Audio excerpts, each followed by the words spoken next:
EA Sports. It's in the game. So guys, when I open this game right now, let me just wait for it to load up. I think the exchange button is not loading. It's not working for us. Let me just show you what I'm talking about right over here. So let's just wait for it to load up. Okay, so when I come over to exchange right over here, you can see it says locked. This feature is temporarily unavailable, meaning it's locked. I don't know what they are doing there that made them lock this feature.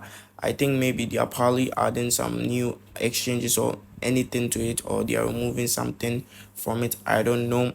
It's just locked. They haven't updated us on any social media platform. They've just locked it. We have no idea, so we can't exchange for players, or we can't do exchanges in this game because it is temporarily locked right over here. So all we need to do is to just wait because it is temporarily locked, so it can be open in some few hours, some few minutes, we don't know.